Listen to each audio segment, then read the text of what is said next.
now entering the Horror Sanctum.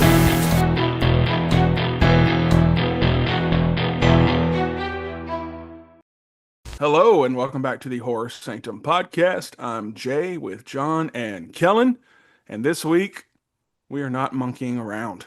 We're talking about 2026's Primate, directed by Johan Roberts. Lucy's tropical island homecoming turns deadly when her family's clever chimpanzee Ben becomes rabid. With her father away and no help coming, paradise becomes a prison as Lucy and her friends fight for survival against a pet they once trusted. You remember our Slaughterhouse episode, I assume? Take out the humor, change mammals, and boom, you got this movie. This is a new movie, came out in early January. It is streaming, but spoilers are coming. Spoilers It's indeed. really spoilers to spoilers, right? For us. Now, it's funny because I looked this movie up and I know it came out January, but everything says Primate 2025. So I don't know why Google does that because the synopsis 2025's Primate, the title at the top, Primate R-rated 2025 horror, hour and 29 minutes. And then you get to the release date, January 9th. Technology needs to be better. Um, yeah, Primate 2026. Primate, hour and 25 minutes, 78% on Rotten Tomatoes. It was called natural horror in one of the things. That's a new term for me. I hadn't heard natural horror before, but here we are. Um, Spoilers, I did not like this movie. I did not like it at all. There's a lot of reasons. I'll get to all of them. But like I've said before on the show, I'm not a fan of violence for violence sake. 20-year-old Kellen definitely was a big fan of the original Saw movie, The Collector, um, Ghost Ship, one of the most iconic opening horror movie scenes. Um, but at a certain point, I feel like we've seen it all. And if you're just showing violence to be violent, it takes away from the movie. It no longer becomes you're trying to make a movie, you're trying to make a clip. And I think that's a problem with a lot of modern horror is they're playing to TikTok crowds. They're playing to Gen Z, Gen Alpha, Gen whatever you want to call it, where they need a clip. They need something to react to online. They need something to show, you know, to collect views and comments and whatever. And so there's like a scene where the guy falls off the cliff, or the monkey throws the guy off the cliff. Um, and they zoom in to make sure that you see his head cave in. We know. We've seen enough bodies thrown off of things in horror films and action films and everything. We don't need a zoom in of his head caving in. That to me is just like I don't even wince because it's like the thought of it. I wince because I'm like, ugh, you didn't have to. We didn't need that. The slow ripping of the guy's jaw. That I feel like that was more or less just so they could be like, look how violent this is. In vein of the Terrifier movies, which I do love, but again, I feel like that there's a comedic aspect to it, and it's supposed to be so over the top that it takes you out of it. What if Ben was wearing a little clown hat? A cute little top hat or something. What Playing if little cymbals and riding around on a like he ripped the unicycle, jaw and off, but he had like a little hat, and he's like, "Boop," after he was done and scuttered off. then maybe that might have made it better. And that was something that we talked about. Is that Ben? I do agree. It's hard to root against animals. If you've seen the first Meg movie, there's a scene where the little dog is in the water, and that's the most tense part of that entire movie is watching that little dog paddle trying to get to safety, and this gigantic megalodon shark is coming at it. And I remember watching, I was like, if anything happens to that dog, I'm out. I will hit stop and I will never watch the end of I will not watch the end of this movie. And if you know, I have a history of not watching things because they piss me off or somebody has pissed me off by spoiling it. Luckily that dog's alive. It's one of the few things that you just can't get away with in movies unless it has a specific purpose. Like in the original Halloween, of course, Michael Myers is silencing the dog. Still hate that happens, but they do it off camera, so you don't have to see it. It's more audio. But dogs, pets, it's hard to get away with hurting pets in a movie. But this was an exception for me because they make him so unlikable when he turns. Um, he gets bitten by a mongoose, so and gets rabies, and within the time of the weekend, which is not true. I did look it up. It's 3 weeks before symptoms start to set in. But in a couple of days, he completely snaps, and I think that was a disservice to Ben as a character.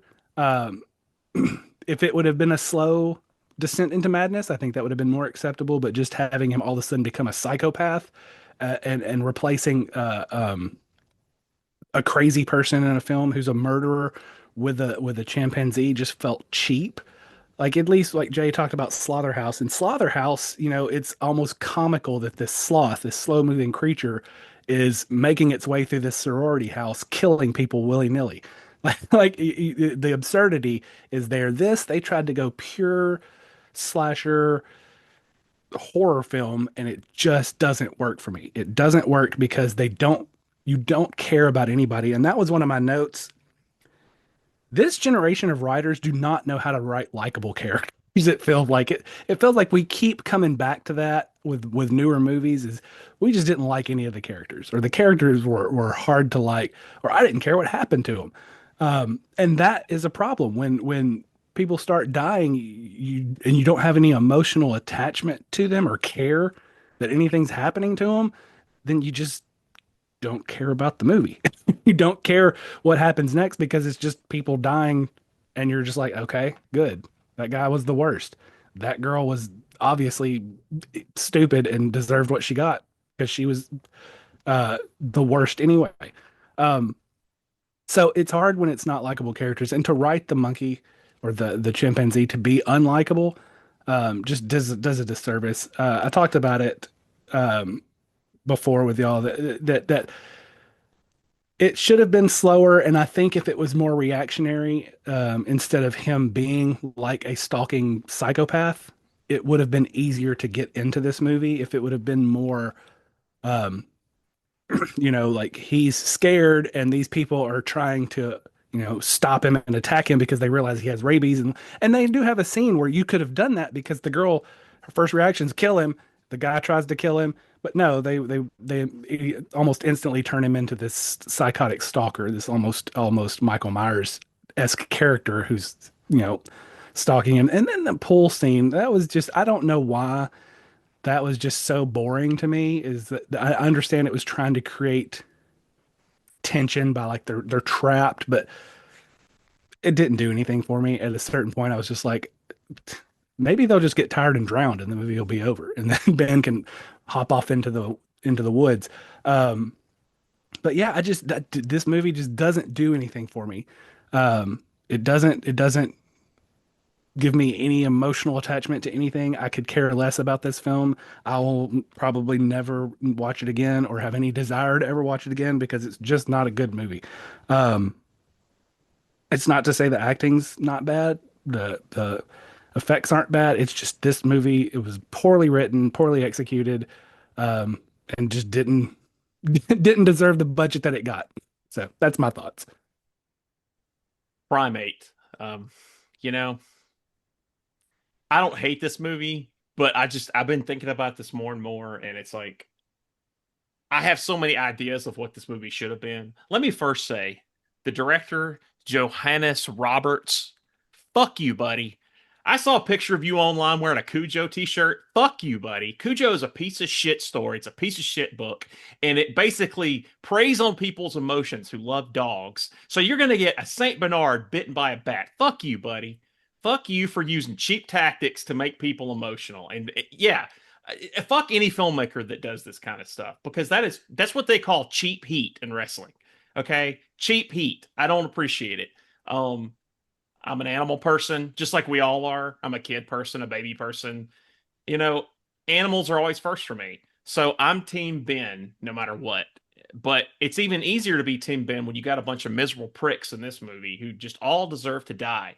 You're talking about the guy falling off the cliff. I love that scene because the guy, he's trying to kill Ben because they're stuck in the pool. Ben hasn't hurt anybody yet. He's trying to kill Ben, and Ben turns the tables and pushes him off. I'm like, hell yeah, killing Ben. Now, Ben does go a little bit too far later. He bites his sister, but a lot of these characters in this movie are so insufferable. The dark-haired girl, She wants Ben to be shot immediately. She gets killed in the car. That was awesome. Um, I just the problem with this movie is it's all wrong, right? They're wanting to do this nature turned evil thing. You don't get to know Ben very well. You don't get to see Ben when he's normal, besides one little scene. You don't really get to like Ben a lot. You get a little montage at the beginning of Ben as a baby with the doctor, like almost like magazine clips, but you don't really get to know Ben, so you don't set it up enough to really believe in like the sadness of it when he turns evil. So it's like if you're gonna pull the heartstrings and fuck with the audience like you're doing, at least do it well, at least set it up well, make the characters likable, right? All the characters in this movie suck. The dad and the mom, the dad and the two sisters are okay, I guess. The dad's kind of an idiot. Ben gets bitten by a mongoose. He throws it in a bag and throws the mongoose on the dinner table. I still don't know what the hell that was about.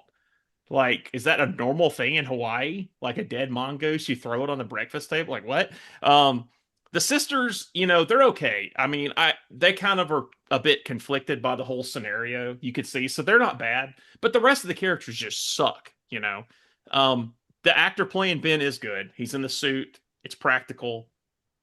He's great. And you can see like there's a lot of creepiness to him, like when it closes in on his eyes and like his emotions. Like that's good, right? And I agree with what you said, Kellen, about the acting. I wouldn't even say the actors are bad in it. It's just the characters suck. And Ben himself, that's whoever played him is good. That was a good performance. I see this more as a movie what I was thinking about earlier is this should be a home invasion movie. So what this should have been a home invasion movie that's a horror movie, kind of like You're Next. And guess what happens? It's a home invasion. They're robbing them. Maybe they got some wealthy house or something. Ben is outside. Ben saves them. The pet monkey saves them. So Ben is the hero of the movie. He fights off the home invasion people, kicks their ass, kills them. That's the movie. That should have been Primate. Like, why not make that movie? You've got a hero monkey, you've got bad guys, you've got stakes, and you can even tease it in the movie. Like Ben gets hurt, is he gonna die? He doesn't. Like that's how you do that. Like why go the cheap route of a poor monkey who's innocent gets bitten by a mongoose and then he's gonna die? Like fuck you, Johannes Roberts and the people who greenlit this movie. That just makes me so mad. Um, Overall though, I think it was fine. I think the deaths and kills are really well done. It's shot really well. The looks of the movie, the colors are really good. Ben does a good performance as being that the monkey, the actor playing Ben. I said it as if Ben is an actor. Ben is the monkey, the guy playing him. Um, I must say the blonde guy's death on the bed, I really love that. When he's like pulling the chin, I thought that guy was an asshole too. Like I actually enjoyed that death. I know I sound so sick, but these people are terrible. So I'm rooting for this rabid monkey the whole movie. Um, but overall, yeah, it's middle of the road for me. I don't know what else to say. It's just the whole emotional pull of it just kind of annoys me. Yeah, it's definitely a middle of the road movie, and so many people were talking about this when it came out, but I had no excitement for it because it's something we've seen before, whether it's a monkey or a sloth or a dog or even a person, right? I think it would have been fun seeing Ben versus like 100 mongoose or mongooses. Like that would have been a fun movie to watch. Like they all have rabies and he's got to fight them off from everybody. Um, I thought it was funny because no one's mentioned the dad. He was deaf. He was in Coda. He's just like, there's no rabies in Hawaii, and then just moves on with his day. And I Googled that. So Hawaii is the only state that's never had a case of rabies, which is insane. Um, so they did do something innovative there, I guess. They brought rabies to Hawaii. But I was Team Ben the whole time. I'm not gonna lie. If you know me well enough, you know that's the case with me with anything. I was Team Cujo. So the thing with Ben is it's not his fault, right? Like he got bit by a mongoose and now he has rabies. He doesn't understand what's going on with him. There's that scene where he's in the corner, like kind of hunched over with his back to everybody. Like that's so depressing to me. It's just a sad little scene. So I was definitely rooting for him, especially with the first girl's like, kill him. And then no one's likable. I think we mentioned in a past life that the sisters were the most likable people. Um, in this movie, and yeah, sure, but I didn't give a shit about them either. And that's always an issue with me. It's dialogue and people like likability of the characters. And there's no one in this movie I like except the fucking primate. And just because he's just murking all these people that kind of deserve it. I'm sorry you live in Hawaii in a fancy house and the monkey's gonna hurt you. I'm sorry. Get over it. Um, the pool scene was weird, and that was when I started Googling stuff. I'm like, what? They think they're safe there, and they are because of monkeys' body density being so high, they can't really swim. So he's like, I'm not gonna fuck around with water. I'll wait for you guys to come out because you got to come out soon. You got to come out eventually. Um, it is very violent. The jaw rip, the head smash. But that like we mentioned in another episode, like that's just kind of the trend now. Like Kellen said, like look at this clip. Oh my God, like In a Violent Nature. Is In a Violent Nature really that great of a movie? Or it just has two or three scenes where like, holy shit. Like the mountainside yoga scene. We've never seen anything like that before. We can't take our eyes off of it. That's what the people want now. And it does get tiresome after a while, like easily tiresome. So mixing it up a little bit, making it a monkey or chimpanzee instead of a person. Okay. I can get behind that a little bit. I'd rather have been like a chihuahua. That would have been fun. Him ripping people to shreds. But I um I don't know what else you could have done with this movie without the violence. I think it was like hour 29 anyways. Like it wasn't a very long movie, but what the hell are you gonna do with the entire movie? Okay, the monkey's got rabies. Okay, you're just gonna hide from him the whole time. You're just gonna hang out in the pool the whole time. Like you had to do something to spice it up to keep our interest. So the violence I feel was needed. Um, another thing is like a movie like this also needs a star, I think. There was no one in this besides the dude from the other people were probably been in other things, but they're a lot younger than we are, so we probably haven't seen the Kissing Booth or whatever shows they may be on that was on Netflix, you know? So they needed a star that wasn't the deaf guy from Coda. They needed someone else. One of the other, like McKenna Grace is one of the sisters, something like that, just to spice it up a little bit. And this would have been a better movie, I think. Monkeys are terrifying to me. I am terrified of monkeys.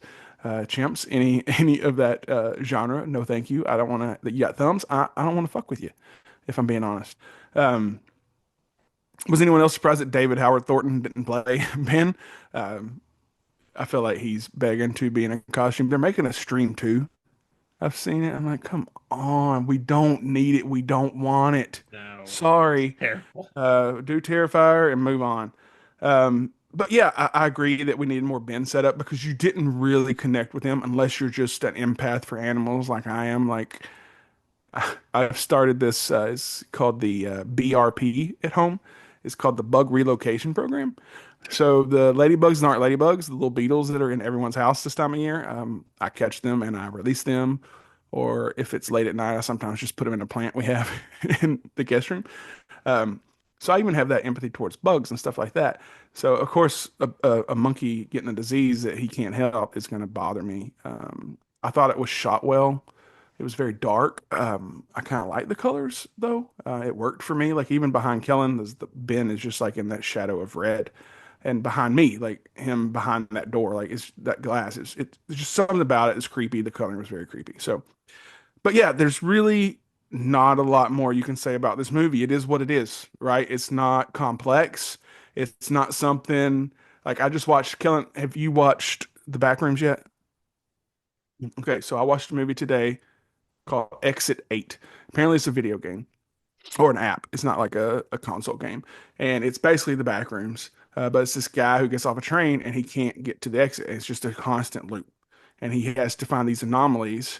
And if he sees a anomaly, he has to come back and so on. Fantastic. I've seen people speed run that. It looks interesting. The movie is Okay. fantastic. You have to read subtitles. I know that's not your thing. I fucking love it. I'm going to give it between 4 and 4.5 stars probably when I do a review on it. But you know what I did after I watched it? I Googled it. And I was like, ending explained. Because there were some things I'm watching and I'm like, okay, I think I know what's going on, but I want to confirm that.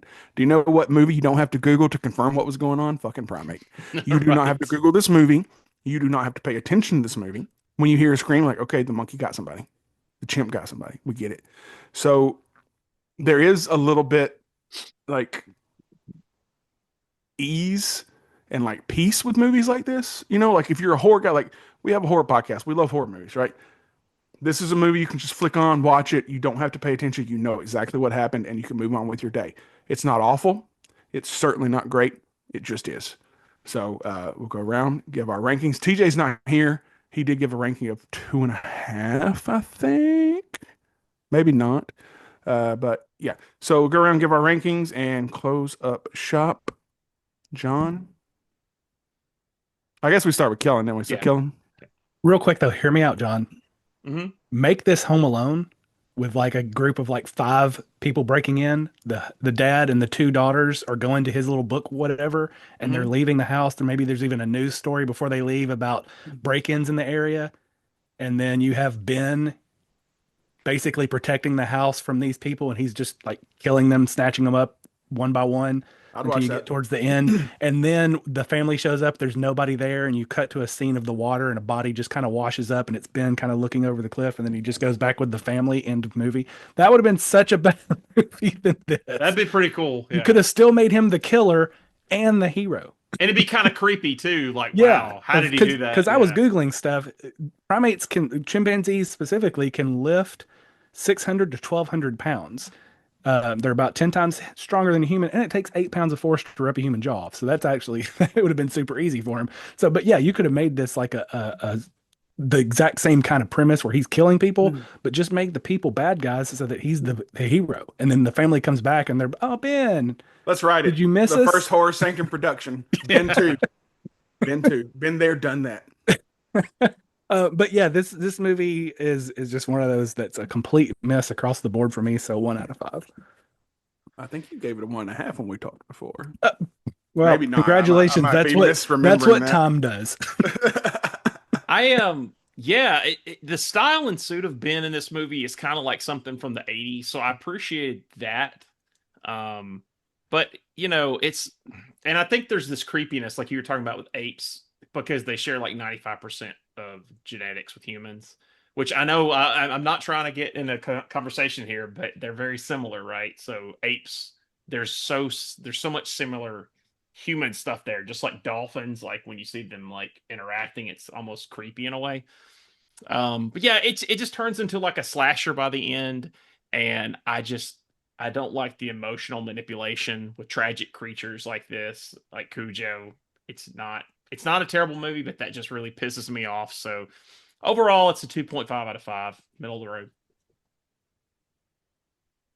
That's fair. I think I originally gave this a 3. It's probably a 2.5.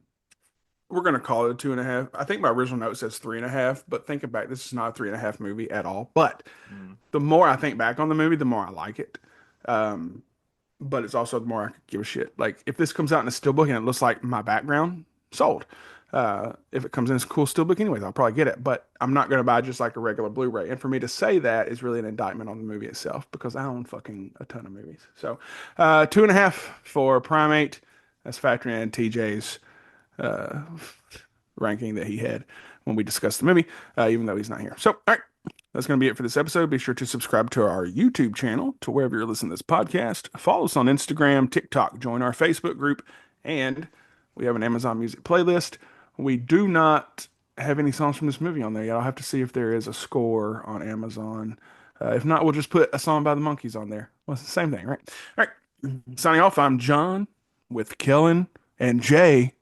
And until next time, Keep it spooky.